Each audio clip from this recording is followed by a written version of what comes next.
লোকটিকে নগ্ন করে বিছানার সাথে বেঁধে রাখা হয়েছিল। তারপর সিরিঞ্জের নীল তরল ধীরে ধীরে তার শরীরে ইনজেকশন দেওয়া হয়েছিল এবং তার শরীর ধীরে ধীরে অস্বাভাবিক হয়ে উঠছিল। কিছুক্ষণ পর সে একটি কঙ্কালে পরিণত হয়েছিল। তারপরে তার হাড়গুলি স্বচ্ছ হয়ে ওঠে। যাই হোক, যেহেতু কিয়াংগে অত্যধিক শক্তি খরচ করেছিল, সে কোমায় পড়ে গিয়েছিল। সেই রাতে দা মেই কিয়াংগে এর প্রতিটি নড়াচড়া পর্যবেক্ষণ করার জন্য রাতে ডিউটিতে ছিলেন।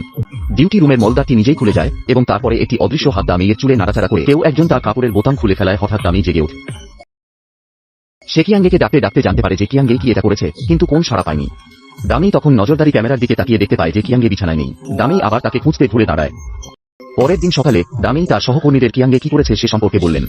কিয়াংয়ের প্রাক্তন বান্ধবী হিসেবে জিনফা বোন কিয়াংকে বিশ্বাস করেনি। একদিন হেই মেই টয়লেটে গিয়ে হঠাৎ তার পিছনে কাউকে দেখতে পেল। সে ঘুরে দাঁড়াল, কিন্তু কিছুই পেল না। হঠাৎ সে পানির শব্দ শুনতে পেল। সে প্রস্রাবখানা দেখার জন্য ঘুরে দাঁড়ালো, কিন্তু সেখানে কেউ ছিল না। ধারাবাহিক ঘটনাবলী সকলকে সতর্ক করে দিয়েছে। ভাই কিয়াংয়ের শরীরে কমলালাল রঙের একটি ঔষধের নল প্রবেশ করানো হয় এবং তারপর ওষুধটি ভাই কিয়াংয়ের শরীরে এবং রক্তের মাধ্যমে তার মস্তিষ্কে প্রবাহিত হয়। তবে ভাই কিয়াং কেবল স্বাভাবিক অবস্থায় ফিরে আসেননি, তিনি অত্যন্ত যন্ত্রণাদায়ক হয়ে পড়েন এবং তার জীবন ঝুঁকির মধ্যে পড়ে যায়। সকলের প্রচেষ্টায় ভাই কিয়াংয়ের জীবন ধ্বংস হয়ে গেল, কিন্তু তারা তাকে স্বাভাবিক মানুষে ফিরিয়ে আনতে ব্যর্থ হল, যার ফলে ভাই কিয়াংও দুঃখিত হলেন। সে তার জামাকাপড় এবং একটি হুড পরে জু ল্যানের কথা চিন্তা না করেই দৌড়ে বেরিয়ে গেল।